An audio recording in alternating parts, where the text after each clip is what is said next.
All right. On behalf of the League of Women Voters, I would like to welcome the viewing audience and the workers to what is supposed to have been a debate for the following areas: 19th State Senate, 46th State House, 47th State House, and 139th State House districts. The way it's worked out, the first debate this evening is going to include Ms. Osten, who is a candidate for State Senate on the Democratic line, and Mr. Bell, who is a candidate for 46th State House District on the Republican line. If the opponents of either one of them do show up during the course of the evening, we will add them to the debate, and if not, not. The rules for the debate are very simple. Each candidate will get the questions in sort of random order from the way they were submitted to the league. And I am taking moderator's privilege and saying that Ms. Osten will get the first question first, and then Mr. Bell. Mr. Bell will get the second question first, and then Ms. Osten, and we will alternate back and forth. Each candidate will have a minute and a half to respond to the question, and each candidate will have up to 30 seconds to rebut if he or she wishes to rebut on any question, but we are asking the candidates to try not to use more than 3 rebuttals in the evening. The first debate will start, and there are no opening statements. There will be a closing statement, which I believe is a minute and a half each, starting approximately shortly before 7 o'clock on this. First question goes to Ms. Osten first, and it is: the COVID-19 pandemic has negatively impacted many small to medium-sized businesses in Eastern Connecticut, with some businesses having to close. Do you have a plan on how the state of Connecticut can assist businesses that are struggling financially to remain open, and is the plan sustainable in 2021 and beyond? So thank you very much. And again, I'm Cathy Osten, and I'm the state senator for the 19th district. And this is actually something that I've been working on. There are 2 components in my perspective of this issue. When we're looking at small businesses, small to medium-sized businesses, just here in Norwich, many of the businesses that have closed have either been a result of consumer confidence, because many people are not going to some of our tourism and hospitality issues because they're just not comfortable being around other people. We all are wearing masks tonight. I have mine open just for the debate, just for the debate. But we have to bring back consumer confidence, number one. In Norwich, in particular, 164 vendors deal directly with the 2 gaming institutions that by those being operating only at 25% capacity, that has significantly impacted them. So what I believe that we should be doing is providing assistance in the form of the PPP that came from the federal government that is sustainable. It should be in the next package coming out of the federal government. In addition to that, we should be providing small business loans that would help, and then we need to significantly address the health issues that we have right now to bring back consumer confidence to help them. Okay, thank you very much. Thank you. Mr. Bell, same question. Same question. So, ladies and gentlemen, we have to get Connecticut back to work. COVID has put a very large strain on our economy and our emotional health, mental health. As you can tell, it's put even a bigger strain on our children. With our closing of our schools and closing of our businesses, and in a lot of situations here, the home is not the safe space for some children out there. Sometimes that's where their abusers are, and they don't have anyone such as their school to go to in need of help. So moving on to reopening Connecticut, COVID is something we are going to learn to live with until there's a vaccine, and even after there is a vaccine, it's still going to be around. We do have things in place now to help keep the spread down and keep us safer, such as our masks, social distancing, and many of the guidelines that we have put on our businesses. But we need to get them open, such as when you go to a restaurant, one of the guidelines is you have to order food. And I asked the question today, why? And the question was human behavior. It's like, you can't control folks who are not eating food and having an alcoholic beverage. But that's just really all it is. It's control. We have to remove that control and put the trust back in the public that we are going to do the right thing that is best for all of us. Okay, thank you. Any rebuttal on this from either of you? No. Okay, thank you both. Next question goes to Mr. Bell first. What plans would you recommend to introduce rapid COVID testing in eastern Connecticut? And can the legislature do anything to ensure that the vaccine will be affordable and accessible to everyone? I think what we're doing right now is working. What we've done in Norwich just recently with our recent uptick was opening up more testing spots and moving the testing spot over to one of the testing spots over to Dodge Stadium, and that is working. I recently had a COVID test, and granted they do come in within 3 days, but I got mine back within the next day. I know it's not always the case, but so now we want to move forward, and these are free, and those are free from the federal level. It is my understanding that it's free from the federal level. So when a vaccine does come about, we'll make sure that we do work with the United States government, federal government, in order to just implement it and bring it about with the proper testing, after the proper testing phase. Because I don't know anyone at this point in time who is just jumping in line to be the first one to take the vaccine. So that's all I have at this point. Okay, Ms. Osten, same question. Well, thank you very much for the question. Connecticut has instituted rapid testing that is free to anyone who wants to go through rapid testing. It's paid for by the coronavirus relief funds. That has allowed the state to provide free testing across the state of Connecticut, in particular in those areas that are experiencing a spike.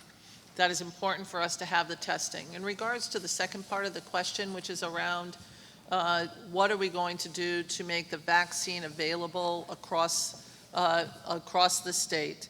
I think that the state of Connecticut needs to do what we did most recently in the General Assembly in special session, was to put a cap on any cost for insulin.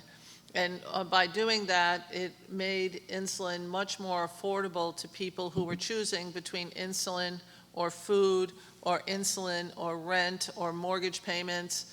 And that is something that we cannot any longer allow to have happen, is the increased cost of prescription drugs, and this will be one of those costs that should be assumed by the state government and the federal government. And thanks to good fiscal policies, we have a $3.1 billion rainy day fund, the highest in the country, and the highest that this state has ever had, based on a policy that was passed in a budget that I worked to author.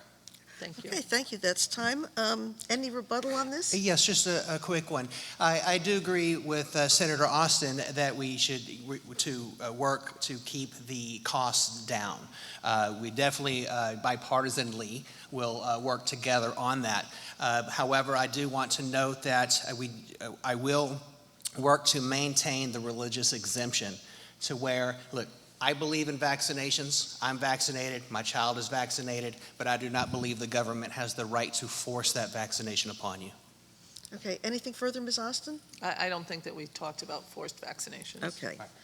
All right, next question goes to Ms. Osten first.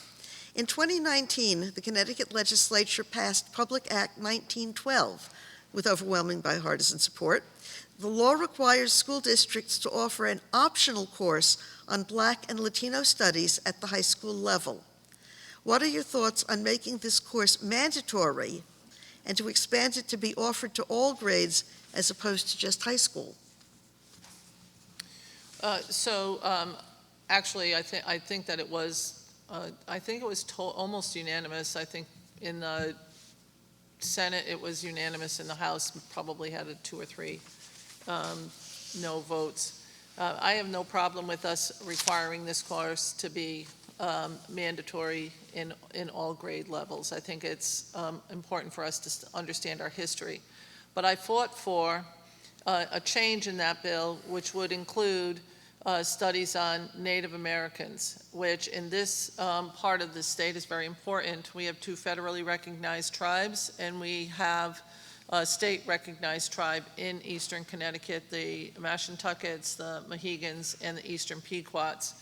And I think that that's where our history begins, and I think that we should look and add that in so that we understand our true history in Connecticut. Many of our cities and towns and the state itself is an Indian word, and I think we should understand that. And people should also know, for example, that the Thames River was not the Thames River. It used to be the Pequot River.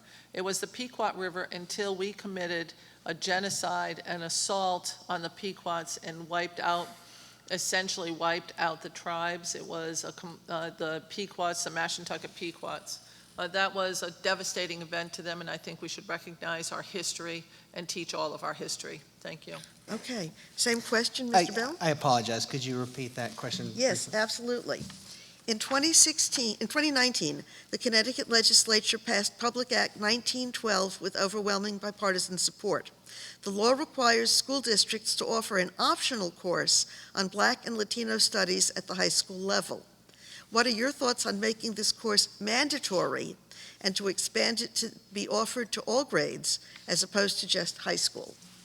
Okay, I could support that. I don't have any argument against it. I am a big believer in choice. So when we speak of adding that course as a mandatory course, we can definitely talk about the many courses that we should have out there that are mandatory. Because, we have a lot of youth coming out of, or that should be mandatory. We have a lot of youth that are coming out of high school who don't know too much about getting a student loan, getting a mortgage, starting a business, and all those sorts of things. We spend a lot of time with Algebra 2 and the Pythagorean theorem, but to carry them deeper into life, we need to also add those other courses that will help them to be even more successful in life. Okay, Ms. Osten, any rebuttal or anything further? I think that my, I can't say my opponent, but Yeah. doesn't know what the intention of the bill was. The intention of the bill was to create social justice, and we have had many bills that require training in fiscal issues and a ton of other things. But that bill was specifically to get out social justice, and that's why I want to include the Native Americans. It's a social justice issue, and we need to have social justice in order for us to heal our communities. Okay. Mr. Bell, anything further? Yes, just real quick. I believe in social justice as well, so I would support that as a mandatory course. Okay, thank you both. Next question to Mr. Bell first. Can you describe what measures you would take as an elected official to ensure that each family has adequate resources and technology to continue their children's education? Okay, very good question, because it has just recently been presented through a buddy of mine, and I apologize for calling you out, sir. Devin Schleit has presented a program to the Norwich Public Utilities to provide Wi-Fi to all of the residents of Norwich. That has been tabled, and I'm not going to speak on the level of where that is because I'm unaware. But yes, there is already things in the pipeline being worked on now with a program and a plan. And of course, I would support, because now that most of our learning is at home or online, that it is difficult for a lot of our students who don't have access to computers or Wi-Fi and those sorts of things. So yes, I would definitely support bills and laws to make those things accessible to all students. Ms. Osten, same question? Could you repeat? Yes. Please repeat it? Can you describe what measures you would take as an elected official to ensure that each family has adequate resources and technology to continue their children's education? So I've already started working on legislation such as this and have talked with the administration and the executive branch to use some of the coronavirus relief funds to expand broadband and to provide hotspots to all areas, in particular in urban and rural areas where there is not access completely to an ability for someone to have online training and distance learning. And the reason that is true is because, quite frankly, you might have 3 or 4 students living in a home, all different grades. They need 3 different computers. They need 3 different lessons being taught. Their mom or dad might be home doing distance learning, also needing broadband activity, and we just don't have the bandwidth right now to do that. I think that that's important for us to use that, and the coronavirus relief funds are one of the allowable uses is to expand both hotspots and broadband in rural communities and hotspots in urban areas so that all people in that home could actually use the computer that they may get from their school environments. Okay, thank you. Anything further on this, Mr. Bell? And no, ma'am. Anything further, Ms. Osten? No, thank you. Okay, thank you. The next question is also about education, and it will go to Ms. Osten first. The Connecticut State universities and colleges are currently in a major budget crisis. How will you support a level of future funding for public 2- and 4-year colleges and universities that will make the costs of tuition and housing affordable for current high school students to attend? Thank you. This is actually an easy question, quite frankly. I'm the co-chair of appropriations and parse out the dollars to the different components of the state budget. But I've been working on a policy over the last 2 years, and it is effective right now in our community colleges called PAC, which is Free Community College.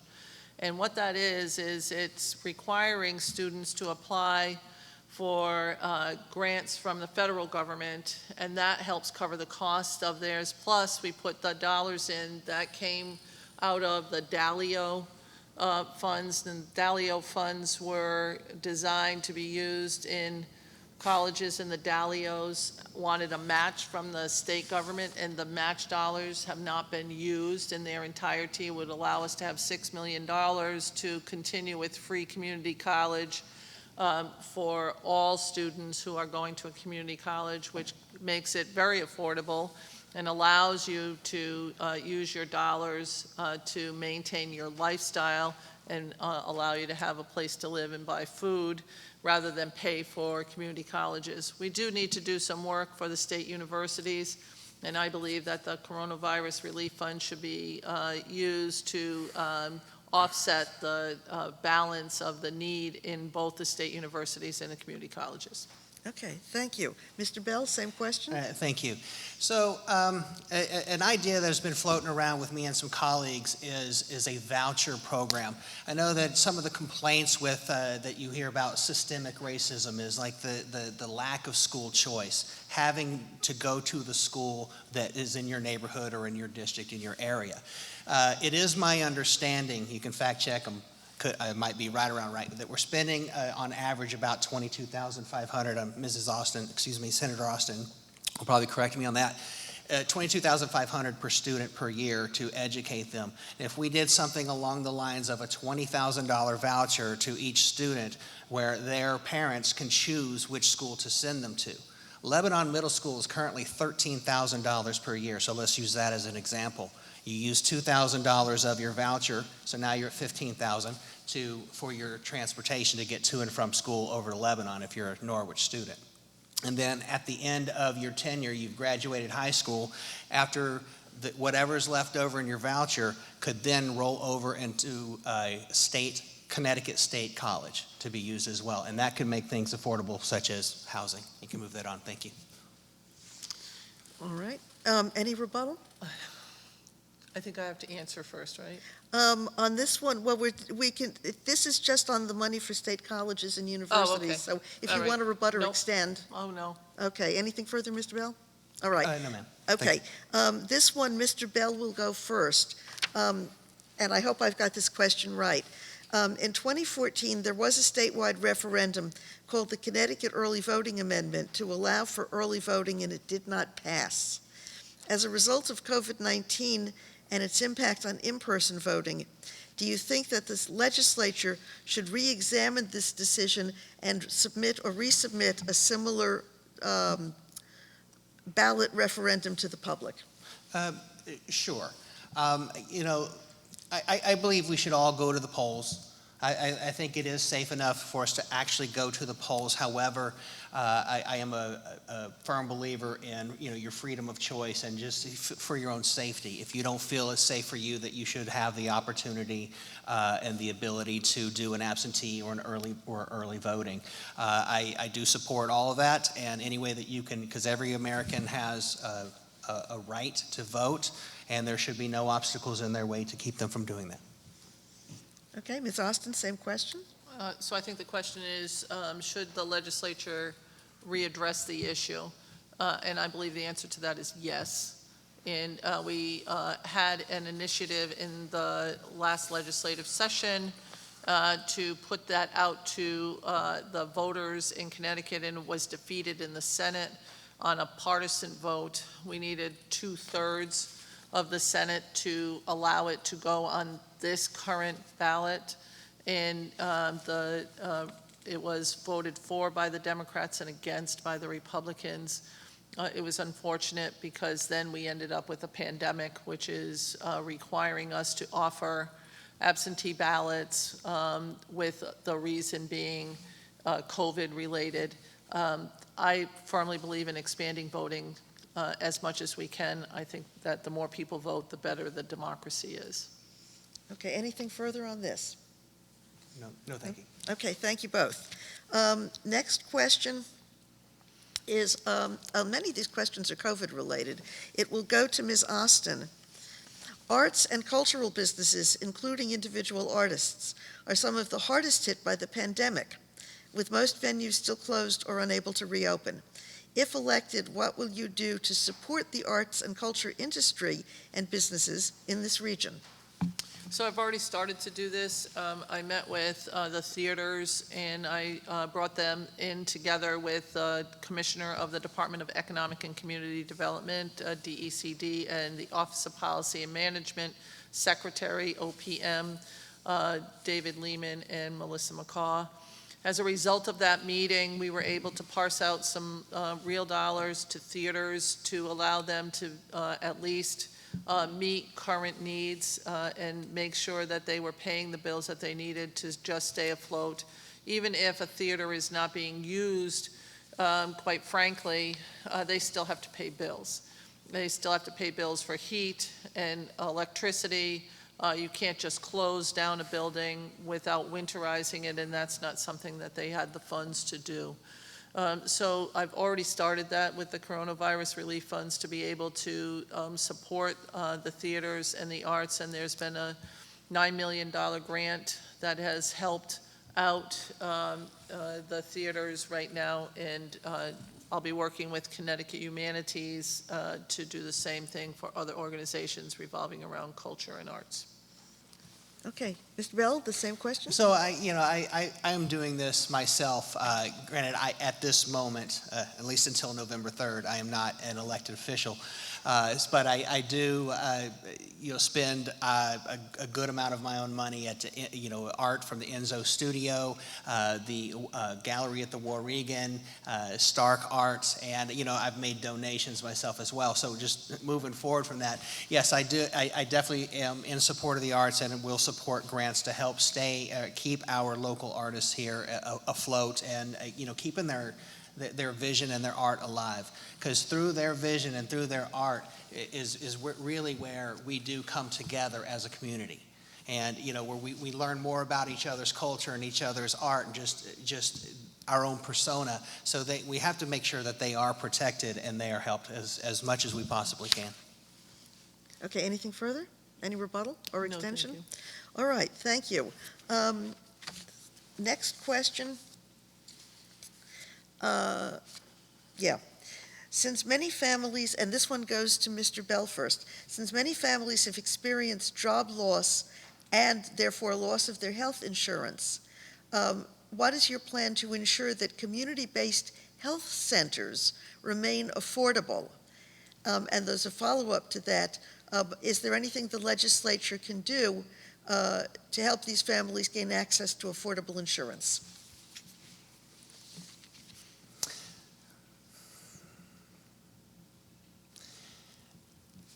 I was a member of the United States Navy, and I built helicopters at Sikorsky. And in both of those experiences in my life, I have personally witnessed a great amount of waste in money. In the Navy, it costs us $4 for a pen, when I can go get a 20-pack of pens at Walmart for $4. We need to find out where that waste and the fraud is happening. We need to go through every line item of every department's budget, find out where the waste is and eliminate it. Find out where the fraud is and prosecute it. And therefore, bring our money back in here so that we can afford to provide better health care and more affordable health care for every citizen in the state. Thank you. Okay, Ms. Osten? Thank you. First, I have to correct the record. As someone who's actually worked on every budget for the last 4 years and authored those budgets, we'd go line item by line item by line item in every budget. We also have a Medicare fraud unit that prosecutes people who commit fraud. Every month, a report comes out on the fraud that has been discovered. And the fraud is amazingly low, although it does happen, and people are arrested for fraud and held accountable. For affordable health care, which was the question, we have Access Health here in the state, which helps out many people, and Husky Bee, which is a state-funded healthcare program, which many people participate in.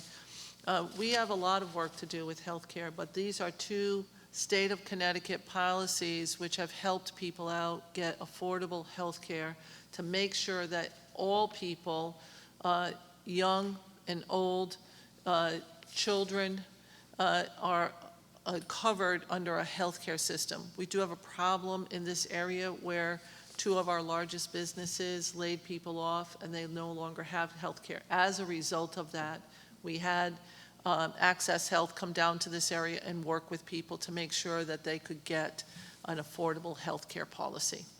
Okay, thank you. Mr. Bell, do you want to say anything further on this? Yeah, great to hear. Thank you, Senator Osten, about the fraud detection plan. So we'll definitely work together, continue to work together on that, and maybe see if there's ways to improve on those. Thank you. Okay, Ms. Osten, anything further? No. Okay, thank you both. Next question to Ms. Osten first.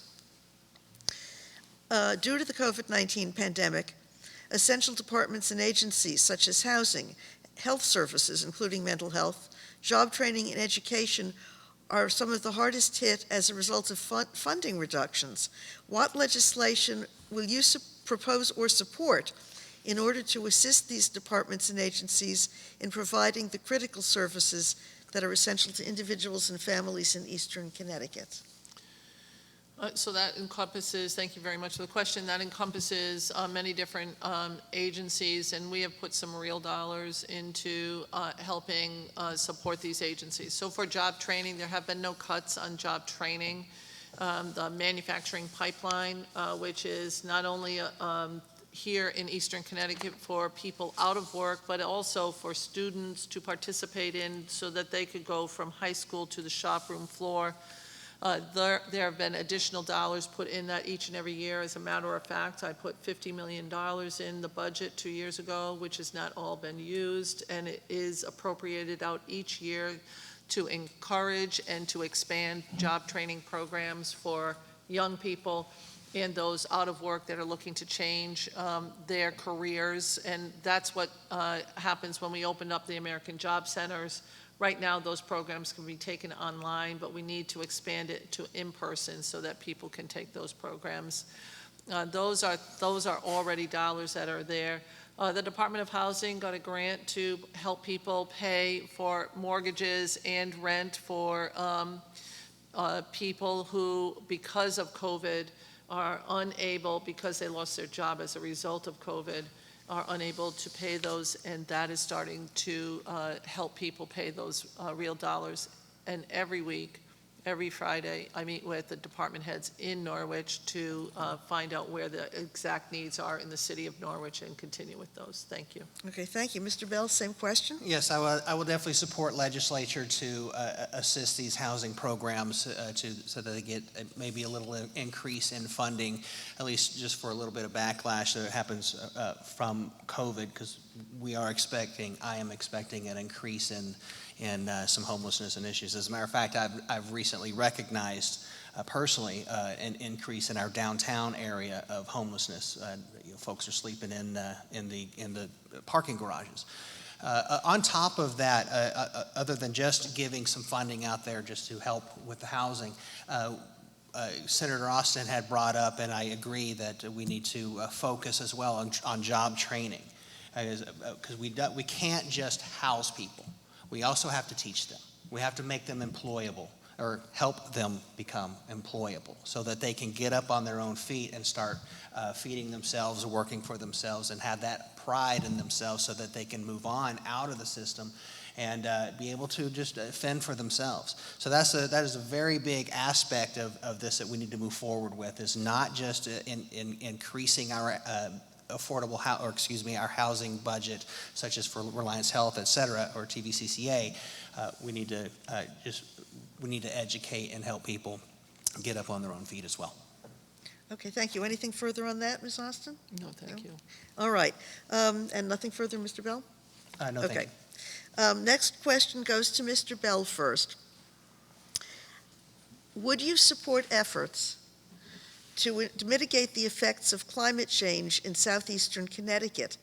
Would you support, for example, a change from fossil fuels to renewables? Yeah, absolutely. I believe we only have the one climate, and once we destroy it, we're done.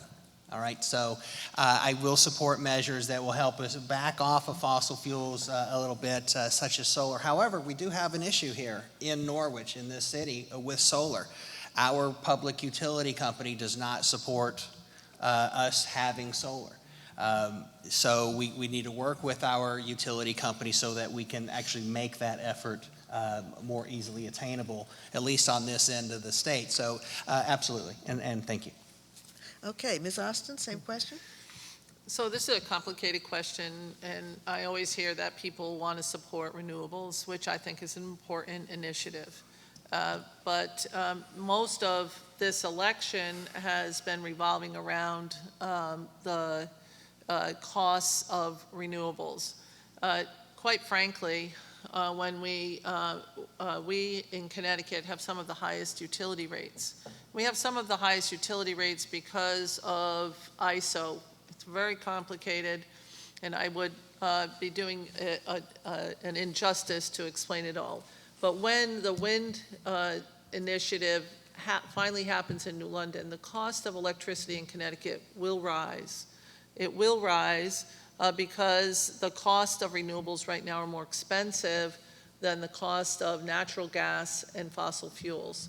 And that is just a fact. Now, I'm willing to pay that cost because I think it's the right thing to do. But I think we should recognize that it will increase costs to people. And I do think that we need to work on research and development so that we can find more effective, renewable ways to use renewable energy that are not at the expense level that they are right now. I think it's important for us to recognize where we are for climate change and have science indicate where we should be going for the cheapest, most effective renewables. Thank you. Okay, thank you. Do you have anything further, Mr. Bell, on that? No, thank you. All right. I'm going to ask a follow-up question on that, and this one will go to Ms. Osten first. Is there anything the state should be doing that it isn't doing now to encourage individual homeowners to move to, let us say, solar or wind? Yes. I put in a bill 2 years ago that did not come out of the policy, came out of the committee but did not get voted on the floor of the House and the Senate. And I will put it in again. I did put it in again this last session, which got cut short. And that's to extend net metering. We need to open it back up. Right now, all of what we have allowed as a state for virtual net metering has been already parsed out. We need to expand that and allow residential solar to be expanded in the state of Connecticut, and that's a policy that we should pass. It's a policy that I've put in, and it's something that we need to look at again, and we should not cut short what people would like to do with solar. Mr. Bell talked a little bit about solar in municipal utilities, and quite frankly, solar in the larger investor-owned utilities is parsed out over a larger number of people. That's what the municipal utilities have as a disadvantage. They don't have the ability to parse it out over more residential users or commercial users. So I think that there is some change that we should do there, but we need to expand the use of solar. All right, Mr. Bell, same question. Yeah, it's very expensive to live in Connecticut, and it really comes down to simple. I would love for anybody who wanted it and can get it to get solar. If we can find a way to make it more affordable through research and development, and to where it's more affordable for folks to get it and maintain it, then I'm all for it. Okay, thank you both. Thank you. Next question, and it's probably going to be the last one before closing statements. We'll go to Mr. Bell first.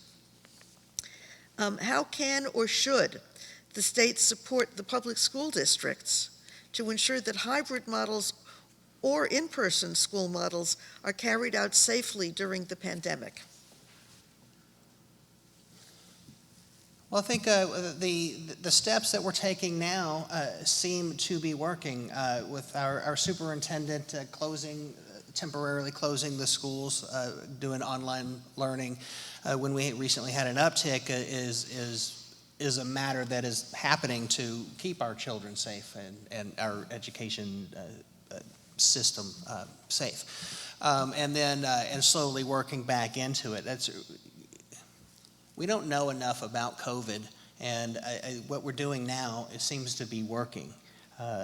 Even with the uptick, there seems to be, or none reported, that have actually happened in our schools. And I give that to our administration and their programs and plans that they have put in place that are working now. So I'm gonna step out of their way and let them continue doing what they're doing. Okay, same question, Ms. Osten? I think the question was revolving around what can the state of Connecticut do to support our school systems. I believe that what we have to do is provide the financial resources for the schools to purchase personal protective equipment and other necessary supplies. The coronavirus relief funds helped out with purchasing laptops and Chromebooks for students, and also have provided hotspots for some students to bring home. Now, in the city of Norwich, the third largest amount of the coronavirus relief funds came to the city of Norwich through an accurate accounting by the superintendent. Norwich was able to achieve some $6 million that helped cover the cost of providing PPE and other necessary supplies to students and teachers to make them safe. That's what we need to continue doing. That's important for us because local school systems generally have very tight budgets. We need to provide those supports. The state of Connecticut gives fully $5 billion to municipalities. The greater portion of that, some $4 billion parsed out across this state, are given to the school systems, and we need to continue to do so. Thank you. Okay, thank you. Mr. Bell, is there anything further you want to say on this? No, thank you. Okay, and Ms. Osten, anything further? No, thank you. Okay, at this point, then, we go to closing statements, and by luck of the rotation, Ms. Osten will get the first close, Mr. Bell will get the second, a minute and a half each. Ms. Osten. I probably don't need a minute and a half, but I just want to thank the NAACP and the League of Women Voters and the students here at their youth council who worked to get this forum here today. I think it's important for us to come before the student population. I actually think that it's one of the best things we can do because you ask the most enlightening questions. And I think that that's something that we need to continue. I'm hoping that you'll invite us back when we're not in COVID so that we can actually have a more robust conversation, and I'd be happy to come and face those difficult questions from all of you. I'm Cathy Osten, and I've been state senator for 4 terms. I'm looking for a 5th term. I love doing this. I love working for people. I think it's one of the most exciting, refreshing, most exhilarating things that you can do because you can actually make differences to people. I have been working very hard during the pandemic to help individuals with receiving unemployment, either through PUA or through regular unemployment. I've also been helping people and going to food banks and other things to help people out with food distribution and making sure that we're helping people understand that it's very important to wear masks, have proper hygiene, and socially distance. I would ask all of you to do that so that you can be safe. Thank you. Thank you. Closing statement, Mr. Bell. Yeah, ladies and gentlemen, I'm Robert Bell. This is my first time running for state representative. Since 2008, when the market crashed and we had just an all-around just devastation with housing and rising costs, southeastern Connecticut was forgotten. It was forgotten by its representatives. It was all but forgotten by Hartford. We had to come together in Norwich as a community to build ourselves up. We had to do it ourselves. And I was a part of that community. I was a part of that group who helped and just pull us up by the bootstraps and start to build some momentum to come back. And now we had really great momentum coming into COVID. And now that we have COVID, we're gonna see a setback. You know, take a look at me online. RobertBell2020.com, Robert Bell for Norwich on my Facebook, and you can actually see all that I do in the community. And then take another look at my opponent. My opponent doesn't show up to charity events, government meetings. He's not even active in the community. When I'm out knocking doors now, I have to explain to the voters who my opponent is. And this is the 3rd forum that I have attended, and not one has he showed up to. He doesn't even care enough to show up and talk to you. Vote Robert Bell, November 3rd, row 4B. Thank you. Thank you both very much. Thank you. Thank you very much, Thank you. ladies and gentlemen.